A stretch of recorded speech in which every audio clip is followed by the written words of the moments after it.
নবী ঈসা আলাইহিস সালাম প্রচুর পরিমাণে ভ্রমণ করতেন এবং যখনই ভ্রমণে যেতেন তখনই তিনি কোনো উম্মতকে সঙ্গীকে নিয়ে যেতেন। একটা সময়ে ওনার একজন সঙ্গী বলল, হুজুর আমি একটু আপনার সফরের সাথী হব, সফরের সাথী হব। তো হুজুর বললেন, তা চলো, তবে একটা নসিহত মনে রাখো বাবা।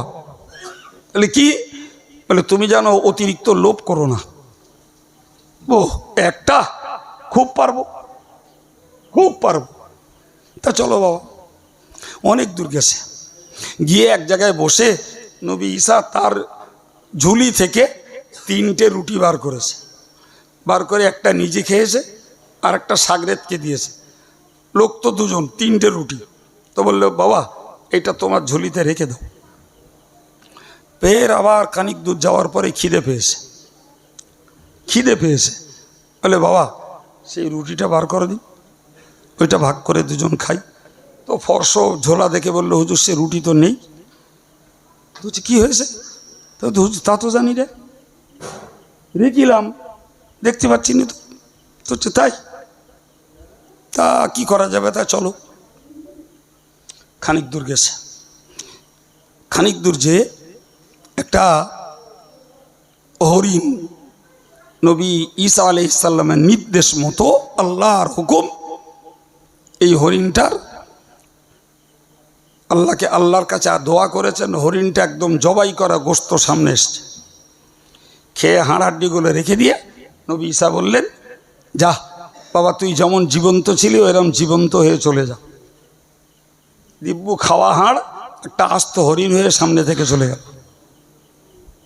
নবী ঈসা ওই ঘটনা দেখিয়ে বললেন, বাবা ওই আল্লাহর কসম করে বলো তো, যে আল্লাহর অপার শক্তিতে এই হাড় হাড্ডি থেকে জীবন্ত হরিণে পরিণত হলো, ওই আল্লাহর কসম করে বলো তো বাবা রুটিটা কি হয়েছে? হুজুর আমি তো জানি না বলতে। যাই হোক, পরে নবী ঈসা এক জায়গায় বসে 3টে মাটির দলা তৈরি করেছে, করে ফুঁক দিয়েছে, আর 3টি সোনার দলা হয়ে গেছে। ওই তো সেই নবী ঈসা যিনি মরা লোকের কাছে যেয়ে বলতেন, ইয়া মাওতা কুম বিইজনিল্লাহ, হে মুর্দা আল্লাহর হুকুমে উঠে পড়। সেই মুর্দা আল্লাহর হুকুমে উঠে পড়তো। সুবহানাল্লাহ। আল্লাহর হুকুম, সামনে থেকে ফুঁক দিয়েছেন ঈসা, সোনা বানিয়ে দিয়েছেন কে? এখন নবী ঈসা একটা সোনা নিজের কাছে রেখেছে 1 দলা, আর 1 দলা ওরে দেশে, আর দিয়ে বলছে, বাবা ওই রুটিটা যে খেয়েছে এই সোনার দলাটা তার। বলতে, হুজুর আমি খাইলাম।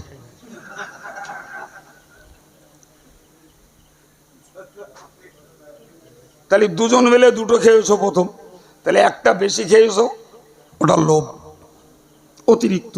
আবার খেয়ে দিয়ে বললে খাইনি, মিথ্যা কথা হলো। আবার কসম খেতে হলো। আবার যেই সোনা দেখিয়েছে সেই বলছো যে আমি খাইলাম, তার মানে আবার মিথ্যা হলো। তো হুজুর বললে, আচ্ছা বাবা তুমি খেয়েছো, তা এই নাও, তাহলে এটাও তোমার। এবার যাচ্ছে, ও দেখতেছে আমার কাছে 2টো সোনার দলা, আর হুজুর তো ফুঁদিলেই সোনা হবে। তা হুজুরের কাছে একটা রয়েছে, ওটা কেনই বা রাখতেছে, আমার যদি দিয়ে দিত। তা কিছু দূর যাতে আর সহ্য হয়নি, বলছে, হুজুর আপনি তো ফুঁদিলে আবার সোনা হবে, তা ওই সোনার দলাটা আমার দেবেন? তো হ্যাঁ বাবা, যদি তোমার নিলে উপকার হয় তা নাও। তো হুজুর ওটাও দিয়ে দিলে। কটা হলো? অতিরিক্ত লোভ আর একবার হয়েছে তো। ওর কাছে 3টে সোনার দলা, ওর দেহ আর ঠান্ডা আছে? ও দেখতেছে আমার এত টাকা, আমি হুজুরির কাছে মেউনাও করবো কেন? আমি এত টাকার মালিক, মূল সাহেবের কাছে আমি নত হবো কি জন্য? এখন ওর মাথায় ভূত চেপে গেছে। ও তখন চিন্তা করছে, আমি এতটা সোনার মালিক যখন, হুজুরের পেছনে ঘোরার তো আমার আর দরকার নেই। ও তখন একটা ছলনা করলো, হুজুর যদি একটু সময় সুযোগ দিতেন তাহলে আমি একটু চলে যেতাম, আমি খুব কাজে এসেছিলাম। হুজুর তো বুঝতে পেরেছে যে ওর উদ্দেশ্য সফল হয়ে গেছে। তা বাবা যাও। একদিন পেরিয়ে গেছে, হযরত নবী ঈসা ঘুরতে ঘুরতে ঘুরতে ঘুরতে সেখানে এসে দেখে 3টে সোনার দলা আর 3টে লোক মরে পড়ে আছে। এখন হুজুরের সঙ্গে যারা ছিল তাদের খ্যাপ খেটে গেছে, হুজুর এই ঘটনা কি? তো উনি এক কথা বুঝে গিয়ে বললেন, বাবা এই সোনার দলা 3টে হচ্ছে লোভ, আর এই 3টে লাশ হলো লোভের ফল। তে এত ছোট কথাতে ওরা খুশি হলো না। জানে তো যে নবী ঈসা ওই মরা লোকের জ্যান্ত দি বললি হবে। ওদের বক্তব্য, হুজুর ওদের তুলুন, ওরা কি বলে ওদের মুখ থেকে শুনবো। নবী ঈসা হুকুম করলেন, ওরা 3জন উঠে পড়ল, উঠে ঘটনা বলল। ওই লোকটা নবী ঈসার কাছে যে ছিল, ও বেটা 3টে সোলার দলা নিয়ে এসে চলতে চলতে গাছতলায় এসে ক্লান্ত হয়ে ঘুমিয়ে পড়েছে। পাশ দিয়ে যাচ্ছিল 2 দস্যু। ওরা দেখলে একটা লোক রয়েছে, ডাক দিন যা পাওয়া যায়, কুটো বেলুর লাভ। আর তুলে দেখে মজার জিনিস, ওর কাছে 3টে সোনার দলা। ওরা বলছে সোনার দলা দিবি নাহলে তোর মেরে দেবো। ওরা বললো, দেখ ভাই মারিস নে, তা আমরা 3জন তো, 3টে সোনার দলা 3জন নেবান, তোরা আমার মারিস নে। তো যাই হোক, ওদেরও লোভ, ওরা অতি রাজি হল। এখন রাজি হয়ে যখন বিনা যুদ্ধে কেল্লা ফতে, কিচ্ছু করতে হলো না, মাল পাওয়া গেল। অতএব এক কাজ করো, এখানে বসে একটু নাস্তা পানি করে তাই যাই। পাশে দূরে বাজার আছে, তো কেডা আনতে যাবে নাস্তা, আর সোনা চৌকি দেবে কেডা? এখন ওই যে 2জন, ওদের একজনের দিল বাজারে একটু টিফিন কিনতে। এই ঈসা নবীর ভক্ত আর ওই দস্যু একজন রোনা মেলে চিন্তা করলেই, দেখ ও যখন খাবার নিয়ে ফেরবে, ওরে আসলি ধরে ধুমধাড়াক্কা পিঠে মেরে ফেলবো, তাহলে আমার 1.5টা করে হবে। এই কথা বুঝতে পারছেন না? ওদের কড়া করে হবে, 1.5টা করে হবে। কি কাজ করছে? এই কি কাজ করছে? এটা লোভ। ও বেটা খাবার কিনতে যেয়ে ও ঠিক করলো, ও ওখান থেকে খেয়ে দিয়ে এনেছে, দে এই খাবারে বিষ মিশিয়ে দেছে, বিষ মিশিয়ে দেছে। এই খাবারটা ওর গা 2টোর খাওয়াবো, খালি আমার 3টে হবে। এ বলো দস্যুকে একজন বলো, আর ওর দলের লোকটারও আর দিতে রাজি না। যথারীতি ওর কল্পনা মতো ও বিষ মিশিয়ে নিয়ে গেছে। এদের প্রজেক্ট, এদের কল্পনা কি ছিল? আসলেই এরা এর মতন কাজ করে ওরে দেশে সেবড়ে। এরা বলল, ও তো গেল, আমাদের তো 1.5টা করে হলো, খাবারটা বাদ না দে, চল খেয়ে দিয়ে এবার 1.5টা করে লে বাড়ি যাই। কি খেলো? ও 2টো ওখানে মরে পড়ে থাকলো। ছোটবেলায় আমার দাদিমার কাছে শুনেছি, তখন আর ব্যাখ্যা বুঝিনি। দাদিমার কাছে শুনতুম, লোভে পাপ, পাপে মৃত্যু। বৈষয়িক লোকেরা এইসব বলে, লোভে পাপ। আজকের কি হচ্ছে? কি হচ্ছে? পাপে মৃত্যু মানে ধ্বংস। হচ্ছে না, হয় না? গোটা সমাজ ব্যবস্থায়, গোটা বাংলা জুড়ে নয়, গোটা ভারত জুড়ে নয়, গোটা বিশ্ব জুড়ে এই এক লোভ জাতিকে ধ্বংস করে দিচ্ছে। আর এক লোভে মানুষ গুন্ডা গুন্ডা, ডর্জন ডর্জন পাপে জড়াচ্ছে। আর এই লোভ পূরণ করতে যে মানুষ মানুষকে মার্ডার করছে। কথা বলেন প্রিয় ভাই আমার, এসব অন্তরের রোগ। যেই নিরোগ অন্তরটা কি, নিরোগ অন্তর নিয়ে যেতে গেলে আমার করণীয় কি? তাহলে আমাকে আগে বুঝতে হবে অন্তরের রোগটা কি, নাকি? অন্তরের রোগটা যদি আমি বুঝতে পারি, তাহলে রোগটা মুক্তি করার, সুস্থ করার চেষ্টা করব। তার আগে এই কথাটা বুঝুন ভাই, রোগমুক্ত অন্তরের আর একটা পরিভাষা হলো পবিত্র অন্তর। কথা বলেন আমার সঙ্গে, কি অন্তর? পবিত্র অন্তর। মনে রাখুন, ইসলাম ধর্ম জীবনের সার কথা হলো, আমি যত রকমের ইবাদত আমল যাই করি, এর সার কথা হলো অন্তরটাকে পবিত্র তৈরি করে মরা। কথা বোঝাতে পেরেছি? আজ আগে অনেক শুনেছেন, আমার কাছে একটু গল্প করে শোনেন। আবার বলছি, ইসলাম ধর্ম জীবনের সার কথা হলো অন্তরটাকে পবিত্র করে মরা। যদি অন্তর পবিত্র না হয়, আমি যতই ধর্মচর্চা করি, এতে আল্লাহ পাকের কাছে আমি লাভবান হতে পারবো না। কোরআন শরীফে আল্লাহ বলেছেন, লাকাদ মান্নাল্লাহু আলাল মুমিনিন, আমি ঈমানদারদের উপরে সহানুভূতি দেখিয়েছি, ঈমানদারদের উপরে আমি দয়া দেখিয়েছি। কিসে? ইয বা'আসা ফীহিম রাসূলাম মিনহুম, আমি আল্লাহ তাদের মধ্য থেকে একজনকে রসুল বানিয়ে পাঠিয়েছি। সুবহানাল্লাহ।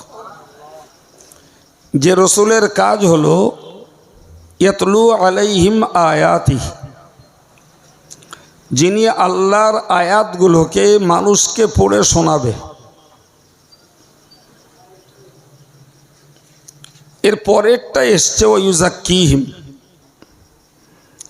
অন্তরটাকে পবিত্র করে দেবে।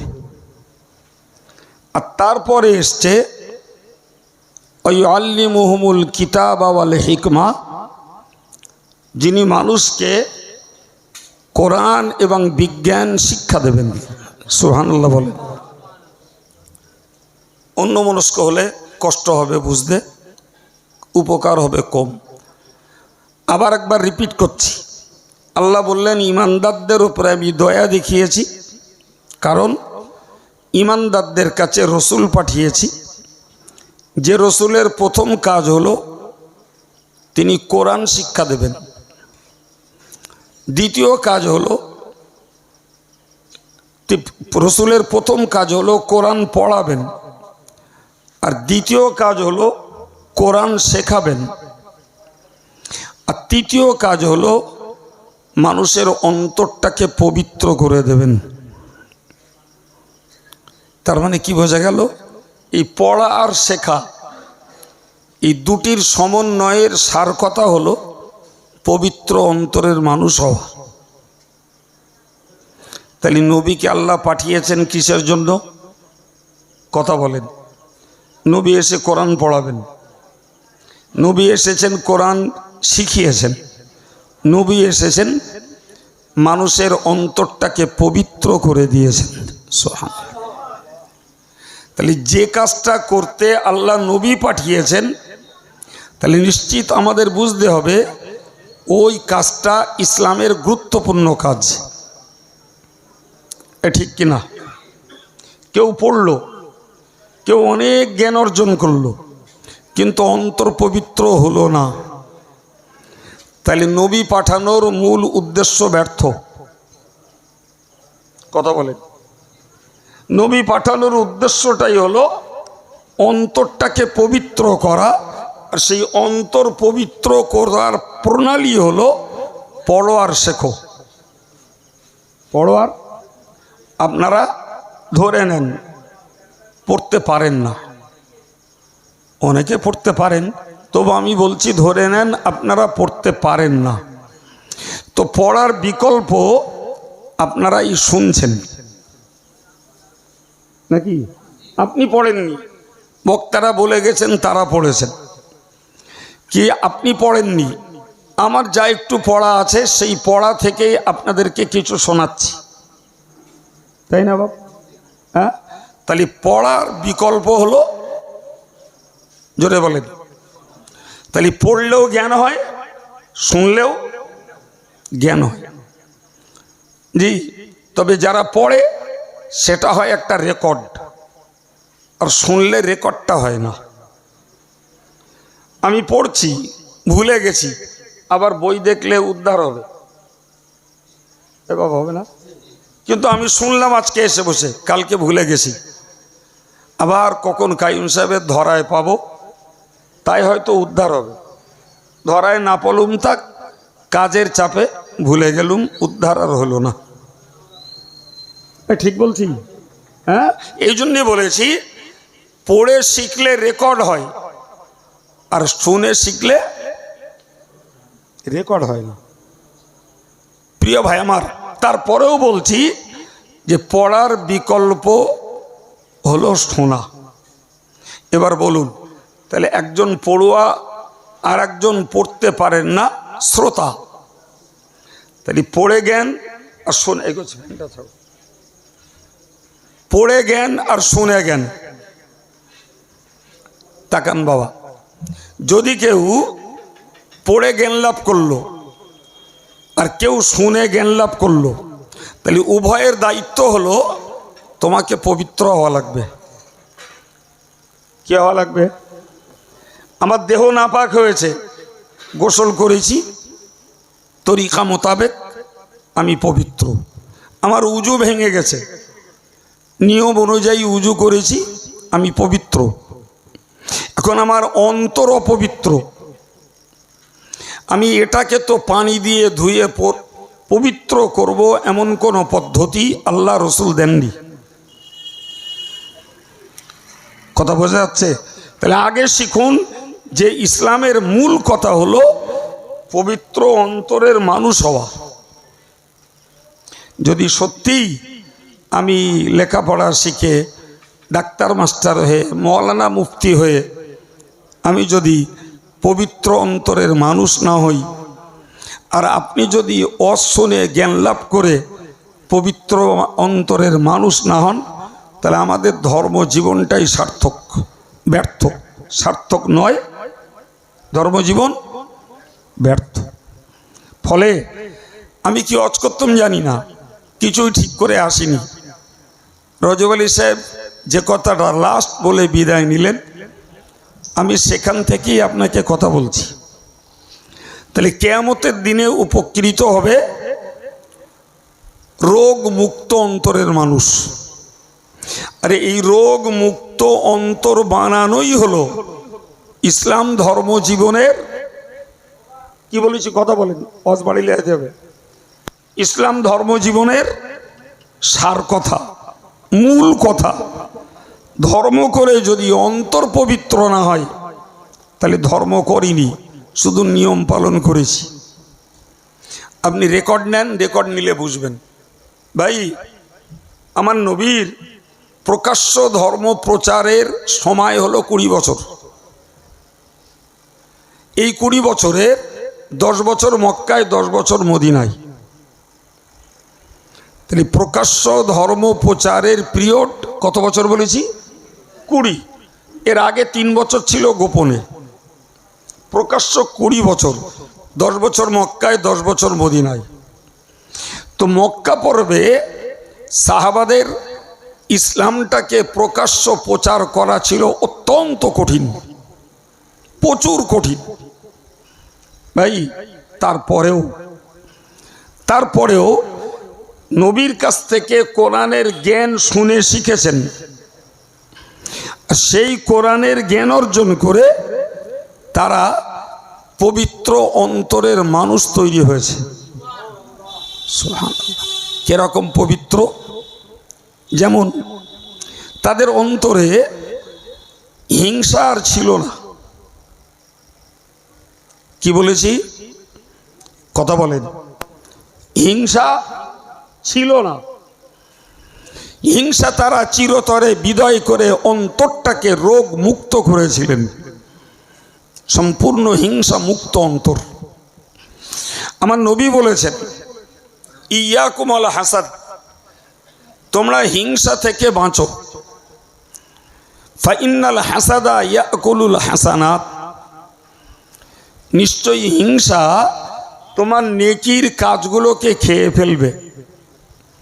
কামা তাকুলুন নারুল হাতব, যেমন আগুন জ্বালিয়ে তাতে কাঠ দিলে আগুন যেমন কাঠগুলোকে পুড়িয়ে দেয়, হিংসা নেকির কাজগুলোকে ওই রকম জ্বালিয়ে পুড়িয়ে দেয়। বাবু, আমিও এই সমাজের মানুষ, আপনারাও, কেউ কারোর দোষ না দিয়ে ভাই ভাই নিজেরা একটু সমীক্ষা করি। আমরা নামাজি, মুসল্লি, দাড়িওয়ালা, টুপিওয়ালা, আপনি সাধারণ লোক ধরুন, আর আমার দলের যারা তারা হুজুর সাহেব লোক। আচ্ছা, বুকে হাত দিয়ে বলুন দিন, আমরা সমাজ জীবনে, ধর্ম জীবনে, রাজনৈতিক জীবনে হিংসা থেকে বাঁচতে পেরেছি বলে মনে হয়? এই তো। তাহলে প্রথম কোশ্চেনই আমরা ফেল, অথচ আমরা ধার্মিক। আমরা ধার্মিক, আমি আপনাদের একলা বলিনি, আমার দলীয় লোকদেরকে জড়িয়ে বলেছি। তাহলে হিংসা মুক্ত অন্তর তৈরি করা যদি হয়, অন্তরের পবিত্রতার একটি লক্ষণ। আর হিংসা এমন একটা জিনিস যার দ্বারাতে আমার নেকির কাজগুলো নষ্ট হয়ে যাবে। যে কষ্ট করা নেকির কাজ, এটা যদি নষ্ট হয়, তাহলে নিশ্চিত বুদ্ধিমান ধার্মিকের কাজ হলো আমার নেকিগুলো বাঁচাতে হলে হিংসাটা আমার ছাড়তে হবে। ভাই, নবীর যুগে যারাই কলেমা প্রচারের জন্য আমার নবীকে গালি দিল, নবীকে মারল, নবীকে ঠাট্টা বিদ্রুপ করলো, নবীকে সমাজ থেকে বয়কট করে দিল, নবীকে হত্যা করার জন্য তার ঘর অবরোধ করলো, নবীকে মারার জন্য তারা দড়িতে ফাঁস পরিয়ে নবীর গলায় টানতে গেল, নবী সেজদায় গেলেন, উটের পচা ভুঁড়ি জোলাম নবীর পিঠে চাপিয়ে দিল। এই সমস্ত রকমের দুর্ব্যবহার, অত্যাচার, অনাচার একটাই কারণ, যে আমাদের সমাজে যে ধর্ম চলছে সেই ধর্মকে না মেনে মোহাম্মদ আর একটা নতুন ধর্ম প্রচার করছে। সেই ধর্মটাই তো ইসলাম, সেই ধর্মের মূল মন্ত্রটাই তো কালেমা, যে সেই ধর্মের সংবিধানটাই তো হলো আল কোরআন। ঠিক না ভুল? তাহলে ওই মানুষগুলো, তাদের প্রাথমিক চরিত্র এই। এবার এরপর থেকে যখন ইসলামের ছায়াতলে চলে এলো, ইসলামের ছায়াতলে চলে এলো, ভাই, তারা হিংসাটাকে চিরতরে বিদায় করে দিল। সুবহানাল্লাহ বলে। না রয়েছে আমার নবীর প্রতি হিংসা, না রয়েছে সাহাবাদের প্রতি হিংসা, না রয়েছে তাদের নিজের কলিজার টুকরি মেয়েদের প্রতি হিংসা, না রয়েছে তাদের স্ত্রীদের প্রতি তাদের হিংসা। এমনকি আমার আল্লাহ কোরআনে বলেছেন, মুহাম্মাদুর রাসূলুল্লাহ, মুহাম্মদ সাল্লাল্লাহু আলাইহি ওয়াসাল্লাম আল্লাহ পাকের রসুল। ওয়াল্লাযীনা মাআহু, মুহাম্মাদের সঙ্গী যারা, মুহাম্মাদের ছাত্র শাগরেদ যারা, সহচর যারা, এরা কাফেরদের ব্যাপারে অত্যন্ত কঠোর। আশিদ্দাউ আলাল কুফার রুহামাউ বাইনাহুম, কিন্তু নিজেদের মাঝে নিজেরা প্রত্যেকেই দয়াশীল একজন আর একজনের জন্য। সুবহানাল্লাহ হবে না? একজন আর একজনের জন্য কি বলেছি বলে? দয়াশীল। আচ্ছা, এই দয়াশীল যে মানুষটা, সে মানুষটার হিংসুটে থাকতে পারে? শোনেন, তার একটা চিত্র আল্লাহর কোরআন বলছে, ওয়ায়ুসিরুনা আলা আনফুসিহিম ওয়ালাউ কানা বিহিম খাসাসা। আমিও ক্ষুধার্ত, আমার এই ভাইও ক্ষুধার্ত, দুজনাই খিদে পেয়েছে। তা আমি বলছি আমার থেকে ভাইয়ের ক্ষুধাটা বেশি, সুতরাং যেটুকু খাবার আছে ভাইকে খেতে দাও। আর ভাই বলছে যে আমার ক্ষুধা লাগলেও আমার থেকেও হুজুর শারীরিকভাবে খুব দুর্বল, খাবারটা ওনাকে দাও। এটাই ছিল আমার নবীর সাহাবীদের বাস্তব চরিত্র। আর এই চরিত্র, এই গুণ তারা দেখিয়েছেন যুদ্ধের ময়দানে। সুবহানাল্লাহ বলেন। কোথায় দেখিয়েছেন? মৌলানা আবুল কালাম আজাদ, যিনি ভারতবর্ষের প্রথম শিক্ষামন্ত্রী, জি, তিনি তার একটি বইতে লিখেছেন যে যুদ্ধের ময়দানে সাহাবাই কেরামেরা যারা শহীদ হওয়ার হয়েছেন আর যারা শহীদ হননি তারা বেঁচে আছেন। তো শহীদদের জানাজা হবে, গোসল হবে না, ওই অবস্থায় মৃত্যু হবে। হযরত হুযায়ফা রাদিয়াল্লাহু আনহু বলছেন, আমার ভাইকে শহীদদের মধ্যে দেখতে পাইনি, ফলে আমি খুঁজতে গেলাম জিহাদের ময়দানে, যে দেখছি অন্যদের লাশের মধ্যে আমার ভাই পড়ে আছে, কিন্তু আমার ভাই তখনও বেঁচে আছে। কথা বুঝতে পারছেন? এবং অত্যন্ত ক্ষীণ আওয়াজে পানি চাইছেন। এক তো রক্তাক্ত দেহ, এই 47-48 ডিগ্রি তাপমাত্রার মাঝে পড়ে আছে, পানির টান হওয়া তো 100%ই স্বাভাবিক। পানি চাইছেন। হযরত হুযায়ফা বলছেন, আমি চটজলদি গেলাম, পানি নিয়ে এলাম। আর পানি নিয়ে এসে আমার ভাইয়ের কাছে যখন পৌঁছেছি, পাশ থেকে আর একজন বলল, কে ভাই পানি পান করাচ্ছ, আমাকে একটু পানি দাও। আমার ভাই আমাকে বলছে, আমি যে ভাই জানে না, আমার ভাই আমাকে বলছে যে কে পানি পান করাচ্ছেন, আমার থেকেও ওই ভাইয়ের তৃষ্ণা বেশি, ওনাকে একটু আগে খাওয়াও। সুবহানাল্লাহ বাড়িয়ে না সুর ঝাঁকতে হবে? একটু মন খুলে বলেন। এরা মানুষ নাকি এদের মধ্যে হিংসা আছে বলে মনে হয়? এদের মধ্যে আত্মস্বার্থের কোনো ব্যাপার আছে বলে মনে হয়? এদের মধ্যে আপন কোলে ঝোল মাখানোর কোনো নীতি আছে বলে মনে হয়? কোথায় পেল তারা আদর্শ? এই আদর্শ তারা পেল কোথায়? উনি বলছেন, আমি ওই লোকটার কাছে গিয়ে পৌঁছেছি, তখন আর একজনের কাছ থেকে আওয়াজ পাচ্ছি, কে ভাই পানি পান করাচ্ছ, আমাকে একটু পানি পান করাও। আমি তার কাছ পর্যন্ত যাইনি, এনার কাছে দাঁড়ানো, ইনি আমাকে বলছেন, ভাই আমার তুলনায় ওই লোকটার পানির টান বেশি, আপনি কে, আমি কে, ওনাকে একটু পানি পান করান। সুবহানাল্লাহ বলেন। মৌলানা আবুল কালাম আজাদ বইটা লিখেছেন, ইনসানিয়াত মৌত কে দরওয়াজে পর, মৃত্যুর দুয়ারে মানবতা। এর নাম মানবতা।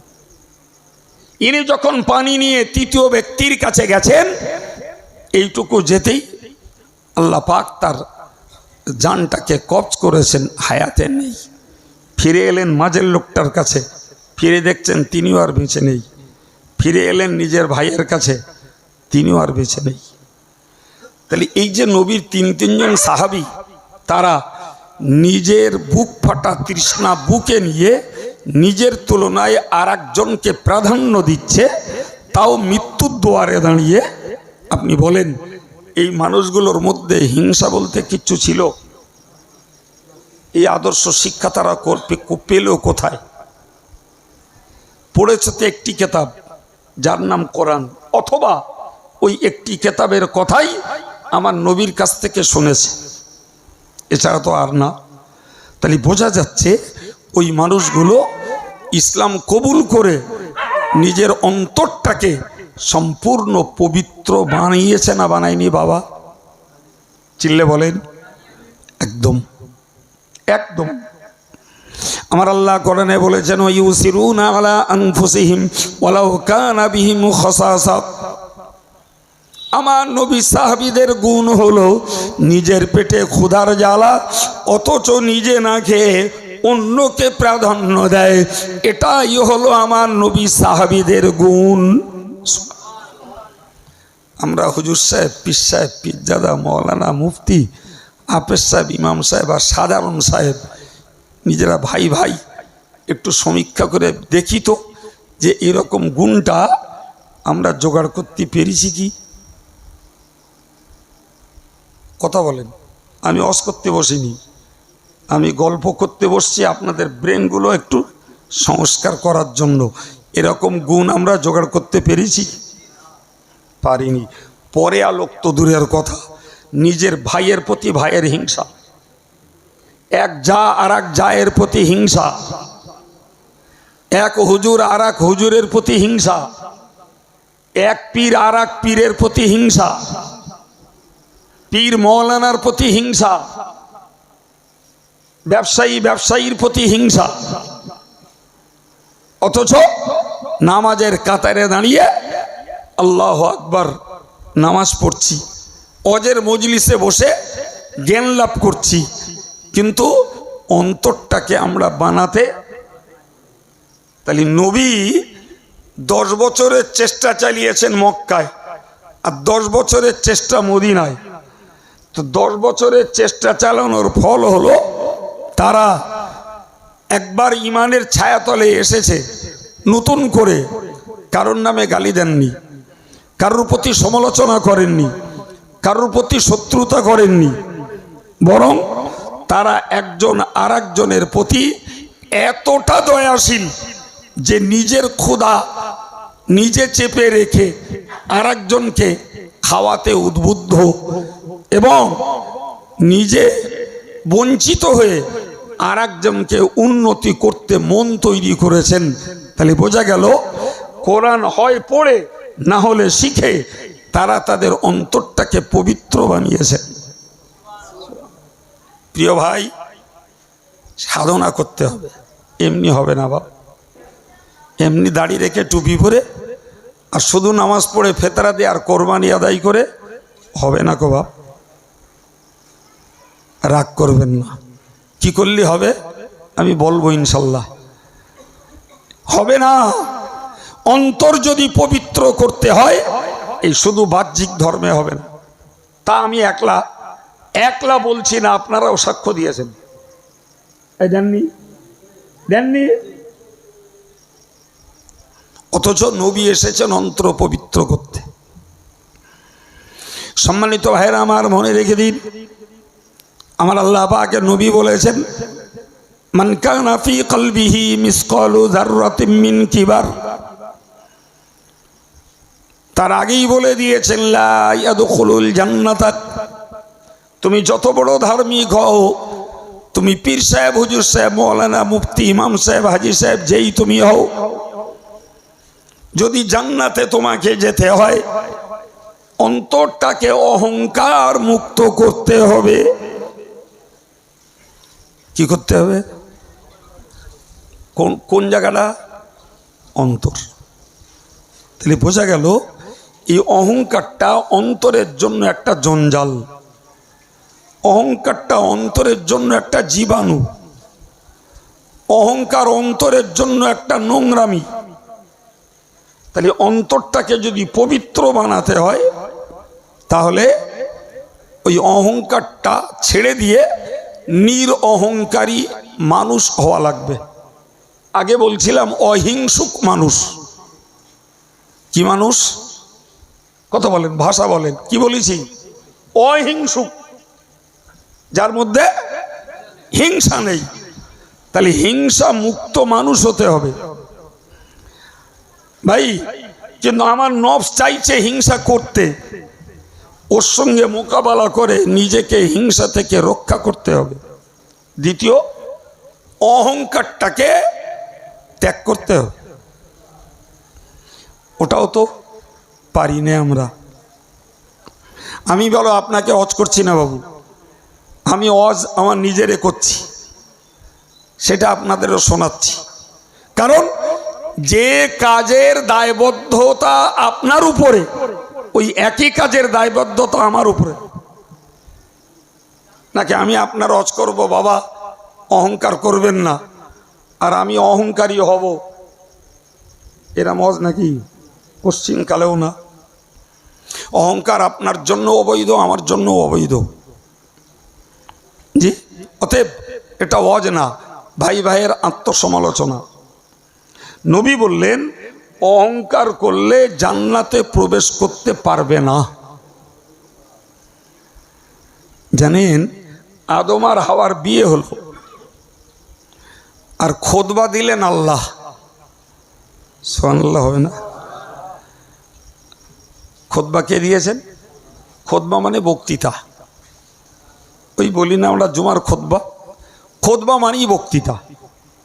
তোমার জুমার দিনে আরবিতে দিতে হয়, আমি এই যেটা দিচ্ছি এটাও খুতবা, বাংলায় বলছি। তো আল্লাহ আদম আর হাওয়ার মাঝখানে খুতবা দিলেন। সেই খুতবাতে বললেন, আশ্চর্য ব্যাপার, পৃথিবীর প্রথম মানুষ, সেই খুতবাতে বললেন, আল কিবরিয়া ও রিদাই ফালা তাখুযু, বললেন এ আদম, এই অহংকার আমার চাদর। কার চাদর? জোরে বলেন, আল্লাহর। ফালা তাখুযু, আমার চাদর নিয়ে তোমরা যেন টানাটানি করো না। তার মানে অহংকার করা সাজে একমাত্র আমার, বাকি আর কারণ না। তুমি বড় থেকে বড় মহাজ্ঞানী, ধন কুবের, প্রচুর অর্থশালী, তুমি কূটনীতিবিদ, তুমি বুদ্ধিজীবী, এক সেকেন্ডের মকদ্দমা ওই আল্লাহর কাছে তোমাকে দ্বারস্থ হওয়া লাগবে। তাহলে অহংকার তোমার কিসের গো? কথা বলেন। কোটি কোটি টাকার মালিক, কোটি কোটি টাকার মালিক স্ট্রোক করেছে, হাত পা অবশ হয়ে গেছে, জবানটা চালু আছে। মুসলমানের ছাবাল হলি কারে ডাকবে? বৌরি। কথা বলে না কেন? তোমার বউ জীবন সঙ্গিনী, তোমার নেতা আছে, মন্ত্রী আছে, আল্লাহর ডাকছো কেন? হ্যাঁ, তাহলে কি প্রমাণ হচ্ছে? টাকাওয়ালা, জ্ঞানী, বুদ্ধিজীবী, শক্তিশালী মাস্তান যেই পারে হোক, এক মুহূর্তের ভিতরে তোমাকে হতে হবে আল্লাহ দরবারের ভিখারি আর কাঙাল। এই যখন তোমার অস্তিত্ব আর তোমার অবস্থা, তুমি অহংকার করো কিসের গো? কথা বলেন। তোমার মানে আমাদের সবার এই তো হাল। আমার আল্লাহ বললেন, বান্দা তুমি মনে রাখো, হে আদম তুমি তোমার আওলাদদেরকে জানিয়ে দিল, অহংকার আমার চাদর, ফালা তাখুযুহু, এইটাকে যেন কেউ টানাটানি না করে, তুমিও যেন টানাটানি করো না। অহংকার করতে পারবে না। অহংকার যদি করেছো, ঠিকানা তোমার দোজখ, জান্নাতে সহজে তুমি প্রবেশ করতে পারবে না। ভাই, মক্কার মানুষদের প্রচুর অহংকার ছিল, ওদের ভাষার লালিত্য খুব, দেখতে এরম লাল টকটকে সুন্দর। আবার সারা পৃথিবীর সবথেকে প্রাঞ্জল ভাষা হলো আরবিয়ানদের। কথা বুঝে আসছে?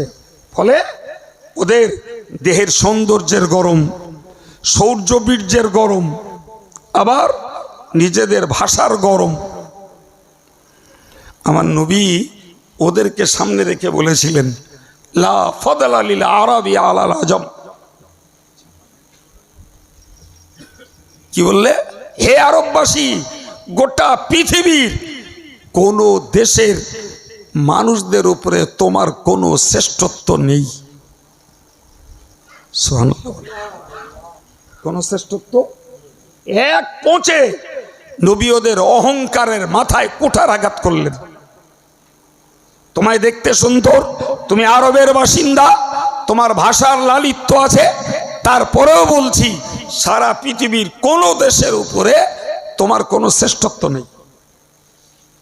নবী তো তাদের একজন, নবী তাদের একজন। তাহলে নবী যখন তাদের একজন, তাহলে মক্কার সাধারণ জনতার যদি অহংকার করার অধিকার থাকতো, তাহলে সবার আগে অধিকারটা ছিল রাসূলুল্লাহর। এই হ্যাঁ না বলেন? অথচ সেই নবী কি বলছেন শুনুন। আল্লাহ, আমার আল্লাহ পাকের নবীর একটি বক্তব্য বুঝুন। আমার নবী সরকারে দো আলম আল্লাহকে বলতেন, আল্লাহ আনা আব্দুকা। শোনেন নবীর বক্তব্য, আনা আব্দুকা, আল্লাহ আমি তোমার গোলাম। ও আনা ইবনু আব্দিক, আল্লাহ আমি গোলামের বেটা গোলাম। ও ইবনু আমাতিক, আল্লাহ আমি তোমার বাঁধি, তোমার দাসীর বেটা গোলাম। তাহলে প্রথম গোলাম আমি, দ্বিতীয় গোলাম আমার আব্বা আব্দুল্লাহ, তৃতীয় বাঁধি হলো আমার মা আমিনা। কথা ঠিক না ভুল? আমার বাপ যখন তোমার হুকুমের গোলাম, আমার মা তেমন তোমার হুকুমের দাসী। ও নাসিয়াতি ফিয়াদিক, আল্লাহ আমার চুলের ঝুঁটি তোমার কুদরতের হাতে, কোনো ক্ষমতা আমার নেই। আমি গোলামের বাচ্চা গোলাম, তুমি যেদিকে টান মারো আমি সেদিকে যাই, আমার নিজস্বতা বলতে কিছুই নাই। কার কথা বলেন বলেন? হায় রে হায়, আমি কেডা? আমার টাকা আছে, আমার জ্ঞান আছে, আমি অ্যারিস্টোক্রেট বাবু, আমি সিএম, আমি পিএম, আমি মুখ্যমন্ত্রীর সচিব, আমি এসডিও, আমি এসডিপিও, জি আমি অমুক তমুক। এ গরমে তো জেরবার আছে না নেই? আর যিনি সৃষ্টি শ্রেষ্ঠ মহামানব, তার বক্তব্য, আল্লাহ আমি তোমার গোলাম, আমার বাপ তোমার গোলাম, আল্লাহ আমার মা আমিনা সেও তোমার বাঁধি। আপনি বলেন নবীর দীনতা, হীনতা, বিনয়, নম্রতার কোনো তুলনা আছে?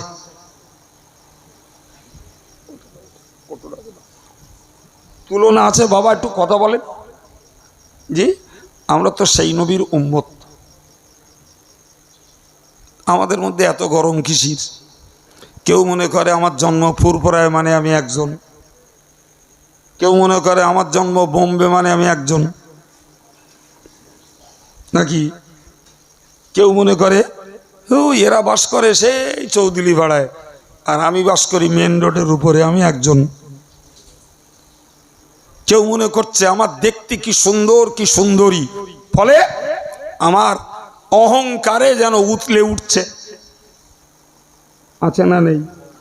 তোমার থেকে অনেক সুন্দর সুন্দরী ছিল আরবের মেয়েরা, ছেলেরা, নবী তাদের এক পোঁচে মেরে দিলেন।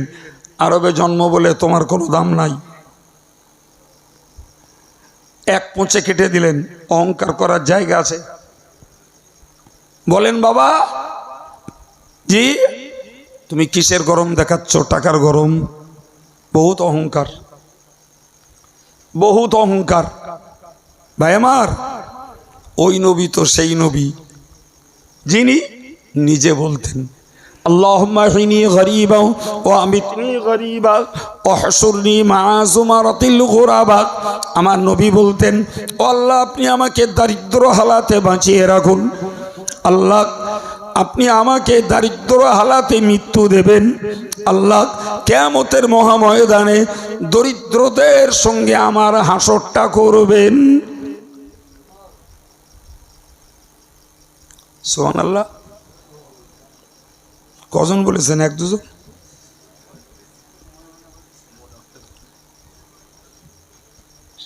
ভাই কথাগুলো ভাবতে হবে, হাসির নয়।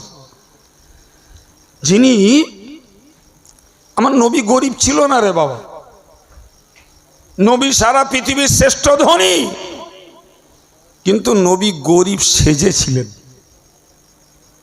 গরিব হওয়া আর গরিব সাজা দুটো এক? কখনো না। যার মূলত অর্থ সম্পদ নেই তিনি গরিব, কিন্তু অর্থ সম্পদ আমার নবীর সব ছিল, কিন্তু সব দান করে করে নবী গরিব হয়ে গেছেন। এরপরেও নবীর মনে কোনো ব্যথা বেদনা দুঃখ নেই, বরং আল্লাহর কাছে চাইলেন, আল্লাহ তুমি আমাকে দরিদ্র অবস্থায় বাঁচিয়ে রাখো, দরিদ্রদের সঙ্গে আমার মৃত্যু দিও, দরিদ্র অবস্থায়, আর হাসরের দিন দরিদ্রদের সঙ্গে আমার হাসর করিও। ওই নবী বলেছেন আনা সাইয়্যিদুল দি আদমা ওয়ালা ফখরুল্লি। আমার আল্লাহ পাকের নবী বলেন, ও সাহাবীরা, ও উম্মতে মুসলিমা, তোমরা মনে রাখো আমি হলাম গোটা আদম জাতির সরদার। এরপরেও আমার মধ্যে কোনো গর্ব, ফখর, অহংকার কিছুই নেই। সুবহানাল্লাহ। নবীর জায়গায়, নবীর তুলনায় আমাদের কি আছে বাপ? কিচ্ছু নেই।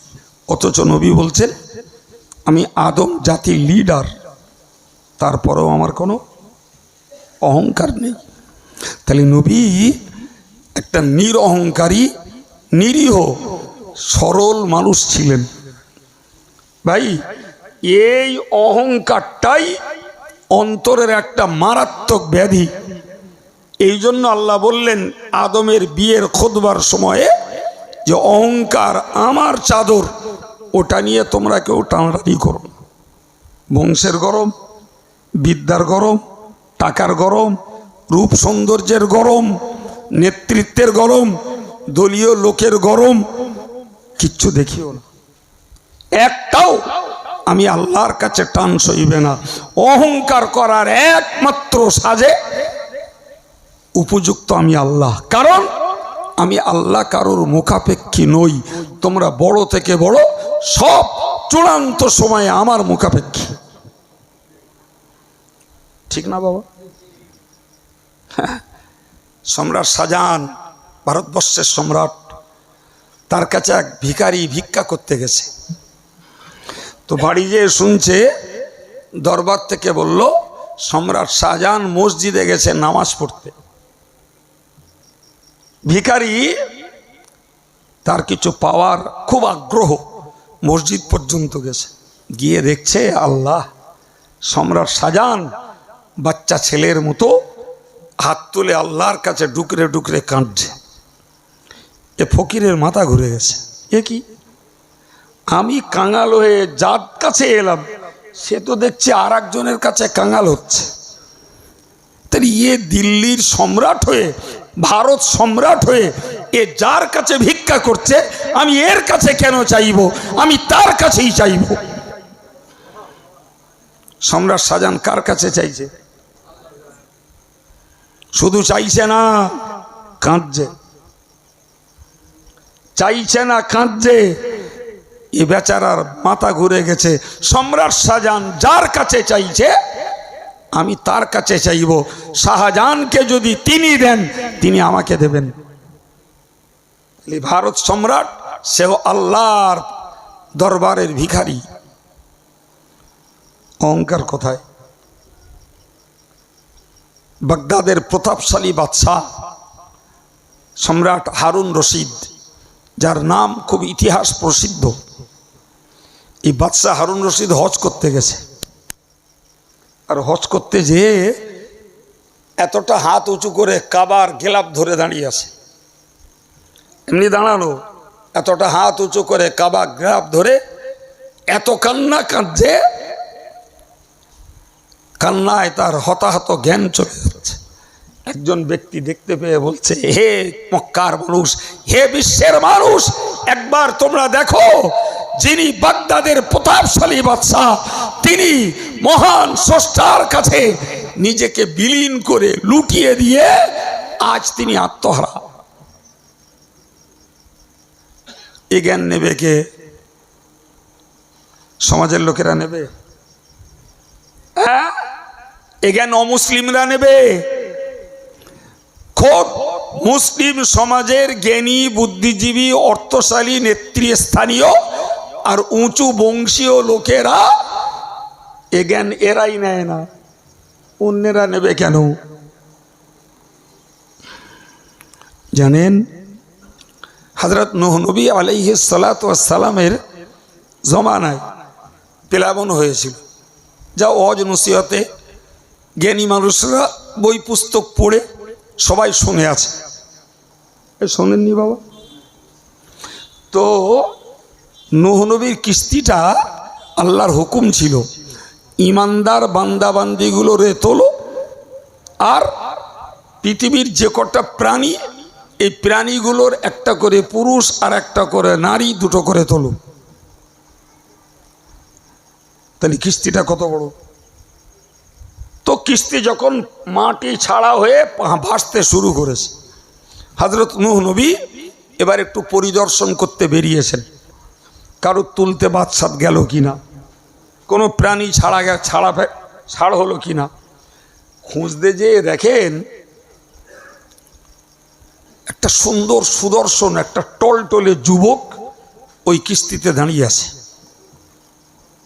হযরত নূহ নবী বললেন, তুমি কে? তোমারে তো আমি চিনি না। যুবক বলল, হুজুর সত্যি কথা বললে তো আমাকে আপনি থাকতে দেবেন না, তো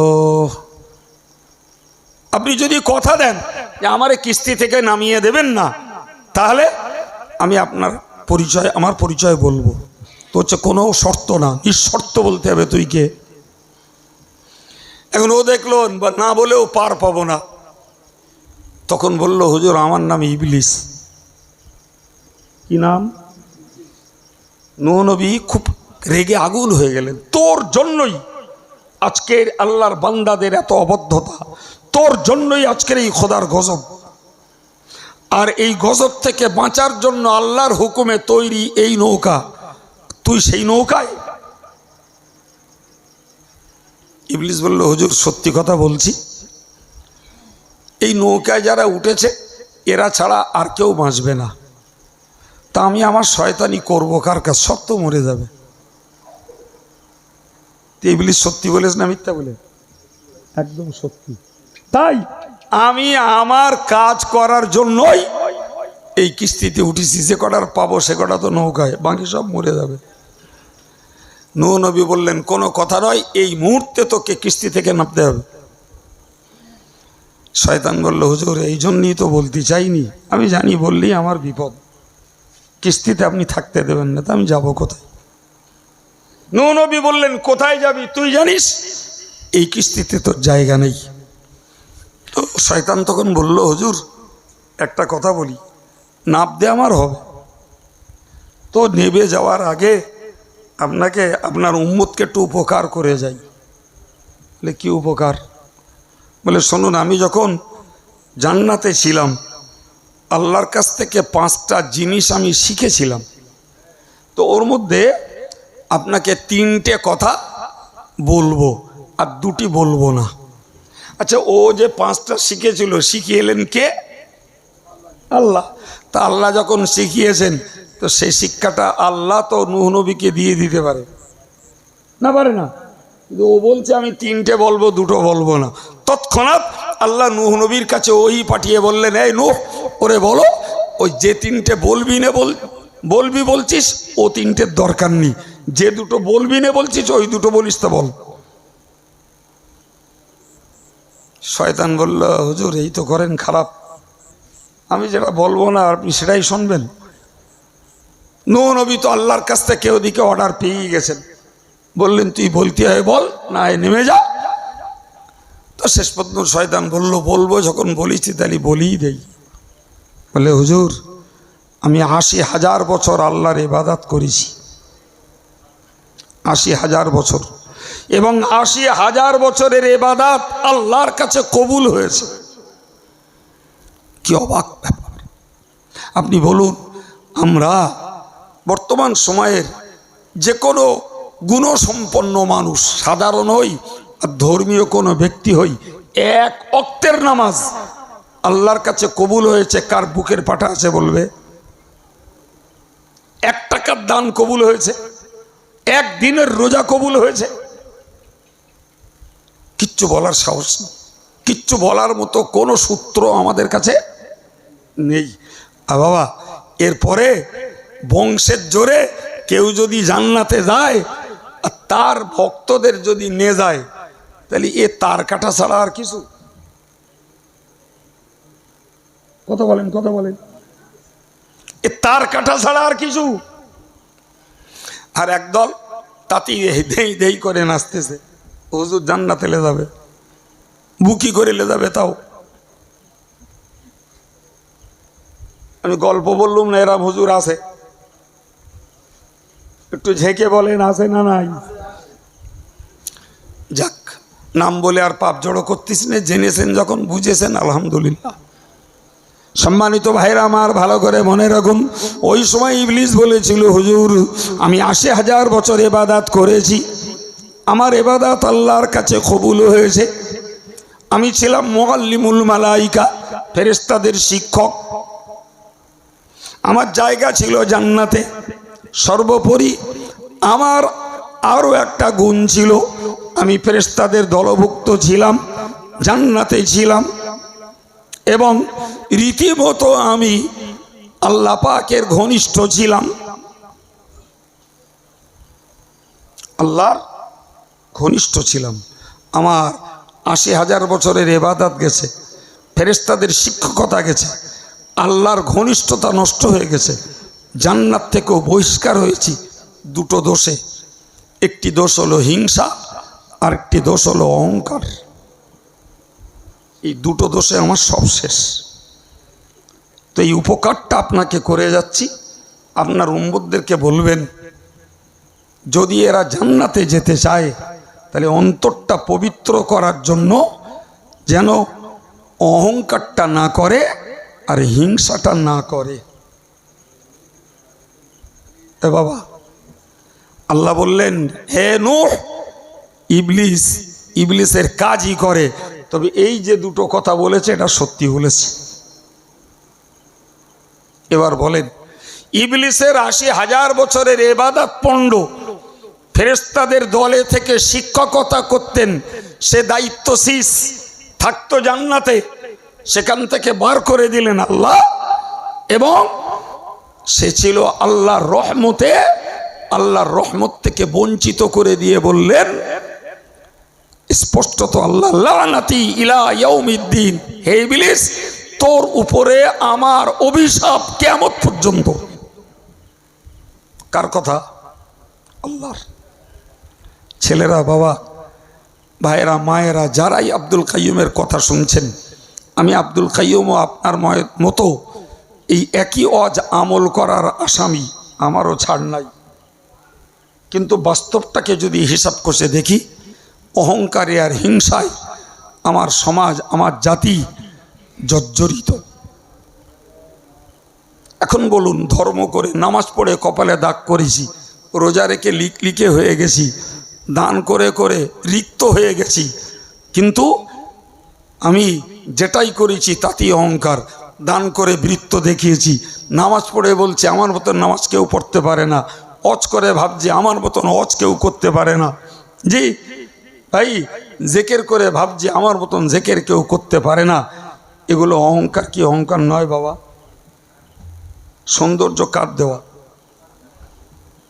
কার দেওয়া? তাহলে যিনি আমাকে সুন্দর বানিয়েছেন, জি, ওই আল্লাহ তো আর একজনকে শ্যামলা বর্ণের বানিয়েছেন, আর একজনকে কালো বানিয়েছেন, একজনের চেহারাটা দিয়েছেন সুদর্শন, আর একজনের দিয়েছেন একটু বিকৃত, আর একজনের দিয়েছেন একদম ভ্যাঙ্গা বেঁকা টেরা। কার সৃষ্টি? তাহলে আমি ভালো চোখের বলে টেরার দিকে ঠাট্টা করতে পারি না, ওটা অহংকার। আমি অত্যন্ত রূপসী লাবণ্যময়ী বলে আমি আর একজনকে দেখে বিদ্রুপ করতে পারি না, বরং ওকে দেখে মানুষ হলে বলা উচিত ছিল আলহামদুলিল্লাহ, আল্লাহ তুমি ইচ্ছা করলে ওর মতন আমাকে বানাতে পারতে, আল্লাহ তুমি ওর মতন না বানিয়ে আমাকে একটা ঝলমলে সৌন্দর্য দিয়েছো, তোমার শুকরিয়া, আলহামদুলিল্লাহ। জি, অথচ আমি আল্লাহ শুকরিয়া, আল্লাহ নিয়ামতের গুণ গাওয়ার পরিবর্তে সৌন্দর্যে বিভোর, আমি শক্তিতে বিভোর, আমি অর্থে বিভোর, অথচ ধর্ম করছি আর মনটা অহংকারে ভরা। উপকার পাওয়া যাবে তো বাপ? জি, সারতে হবে তো, শোধরাতে হবে তো, চেষ্টাটা তো করতে হবে। চেষ্টা করতে গেলে তো এই জাতীয় বয়ানগুলো শুনতে হবে। আজকে রজব আলী সাহেব ওই কথা বলে ছেড়ে দিলেন বলেই আমার এই কথাগুলো বলবার মতো মন জাগলো, বলাচ্ছেন আল্লাহ। যদি রজব আলী সাহেব ওই কথা বলে সূত্র না রাখতেন তাহলে আমি হয়তো এ হজ করতাম না, অন্য কিছু করতাম। কিন্তু যেটা করছি এটা তো এসেনশিয়াল, এটা তো জরুরি আমাদের সবার জন্য। এ গুণে গুণান্বিত হওয়া একান্ত দরকার, ঠিক না ভুল বাবু? ইবলিসের যদি অত সর্বনাশ হয় তাহলে আমাদের কোনো আমল কবুল হয়েছে গ্যারান্টি নাই। তাহলে অহংকার করলে আমাদের সর্বনাশ হবে না হবে না বলেন? সম্মানিত ভাইরা আমার, ভালো করে মনে রাখুন, ভালো করে মনে রাখুন, এই অহংকার কারে বলে এটা আমাদের সমাজ জানে না। আমাদের সমাজ জানে না। অহংকারের হাদিসের সংজ্ঞা হলো যে বাতরুল হক গমতুন নাস, কারুর নিজস্ব হক থেকে বঞ্চিত করে দেওয়া আর মানুষকে ছোট জ্ঞান করা, এর নাম হলো অহংকার। কি বলেছি? আপনি কাইম সাহেবের কাছে ঘেঁষলেন না, মিশলেন না, বসলেন না, বললে কাইম সাহেবের বিরাট অহংকার। কিন্তু হাদিস কি বলছে? যারা অন্যের হক নষ্ট করে আর মানুষকে ছোট জ্ঞান করে এরাই অহংকারী। তাহলে গাদা টাকা থাকাটাও অহংকারের মূল কারণ নয়। আমার টাকা থাকার পরেও যদি আমি বিনয়ী, নম্র, নিরীহ মানুষ হই, ওটা অহংকার নয়। রাসূলুল্লাহকে একজন সাহাবী বললেন, হুজুর আমার জামাটা সুন্দর, আমার জুতোটা সুন্দর, তা আমি কি অহংকারী? নবী বললেন, ইন্নাল্লাহ নাযীফ ইউহিব্বুন নাযাফাতা, ইন্নাল্লাহ জামাল ইউহিব্বুল জামাল। আল্লাহ পাক নিজে পরিচ্ছন্ন, আল্লাহ পরিচ্ছন্নতাকে ভালোবাসে। সুবহানাল্লাহ বলেন। আল্লাহ নিজে সৌন্দর্যশীল, আল্লাহ সৌন্দর্যকে ভালোবাসে। সুতরাং তোমার জামা জুতো ভালো হওয়া এটা অহংকার নয়। অহংকার হলো লোককে ছোট জ্ঞান করা আর মানুষের হক থেকে মানুষকে বঞ্চিত করা। গায়ের জোরে, কলমের জোরে, নেতৃত্বের জোরে মানুষকে বঞ্চিত করে দিলে। তোমার অনেক লেঠেল আছে, তুমি অন্যের জমি দখল করে ভোগ করছো, তুমি মানুষকে মানুষ বলে গ্রাহ্য করো না। জি, রাসূল বললেন ওইটা অহংকার, ওইটা অহংকার। ভাই বাস্তব জীবনে এ দোষের মানুষ সমাজে কম নেই। আমার আল্লাহ পাক কোরআন শরীফে বলছেন, ইয়া আইয়ুহাল্লাযীনা আমানু, হে ঈমানদারেরা, লা ইয়াসখার কওমুম মিন কওমিন, খবরদার খবরদার, কোন ব্যক্তি, কোন গোষ্ঠী, কোন সম্প্রদায় আরেক ব্যক্তি, আরেক গোষ্ঠী, আরেক সম্প্রদায়কে যেন ঠাট্টা না করে।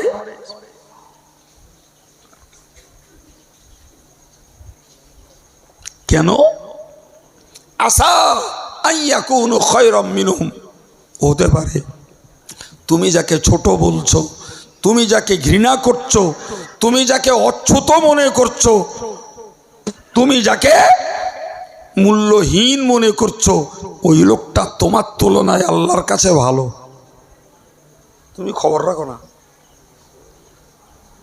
বাস্তবটা বলেন, একজনের প্রচুর টাকা আছে, অনেক জ্ঞান আছে, একদম অ্যারিস্টোক্রেট ফান্টা দেওয়া বাবু, তার কাছে নামাজ নাই, রোজা নাই, তার কাছে জিকির নাই, তসবিহ নাই, জি, তার কাছে নবীর সুন্নত নাই। পক্ষান্তরে আরেকজন ব্যক্তি অল্প শিক্ষিত কিংবা মূর্খ, টাকা পয়সা নাই, খেটে খুটে খায়, লোকটা 5 ওয়াক্ত নামাজ পড়ে, সুন্নত মোতাবেক চলে, পরেশগারিতা করে, দাড়ি টুপি ব্যবহার করে। ভাইরে, এই কাঙাল দরিদ্র ধর্মপরায়ণ লোকটা আল্লাহর কাছে প্রিয় না টাকাওয়ালা মোটা তাজা বড় নেতা ধর্ম করে না ওই লোকটা আল্লাহর কাছে প্রিয়? কেডা আপনি বলুন? কে? হ্যাঁ, তাহলে যে গরিব, পয়সা নাই, খেটে খায়, শিক্ষা নাই, ওই লোকটা আল্লাহর কাছে প্রিয়। যার টাকা আছে, শক্তি আছে, নেতৃত্ব আছে, কলমের জোর আছে, অনেক ডিগ্রি হোল্ডার, অনেক শিক্ষা আছে, আল্লাহর কাছে আত্মসমর্পণ করে না, নিশ্চিত ওই লোকটা আল্লাহর কাছে নিকৃষ্ট। কিন্তু বাস্তব সমাজে ওই লোকটার চোখে এই ধার্মিকটা বোকা, এ দরিদ্র, মানে সমাজের মূল স্রোতের কোনো দাম নাই, এর শিক্ষা নেই, মানে জ্ঞানীদের কাছে লোকটা মূল্যহীন। এই কথা বলে, এটাই তো বাস্তব, এটাই তো বাস্তব। মনে মনে হচ্ছে হুজুর আজকে যা ওয়াজ ধরেছে, একদিন যা করছিলাম সব যেন উল্টে যাচ্ছে। সম্মানিত ভাইয়ের আমার আল্লাহ আবার বললেন, ওয়ালা নিসা উম্মিন নিসাইন আসা ইয়াকুন্না খায়রাম মিনহুন্না। আমার আল্লাহ নারী জাতটাকে লক্ষ্য করে বললেন, ও মেয়েরা, ওগো নারী সমাজ, তোমরা মনে রাখো, আমি আল্লাহ পাক তোমাদেরকে জানিয়ে দিলাম, খবরদার খবরদার, তুমি যত ধনীর ঘরের বিবি হও, যত ধনীর মেয়ে তুমি হও, যত রূপ চেহারা তোমার থাক না কেন, যত তুমি টল ফিগার এবং যত গ্রোথেবেল স্বাস্থ্যবতী তুমি হও না কেন, নিশ্চিত করে মনে রাখো, অন্য কোনো মেয়েকে তুমি ঠাট্টা করতে পারবে না, বিদ্রুপ করতে পারবে না, হেয় লাঞ্ছিত করতে পারবে না। হতে পারে তোমার তুলনায় ওই যাকে ঠাট্টা করছো ওই মেয়েটি আল্লাহর কাছে বেশি প্রিয়া। সুবহানাল্লাহ।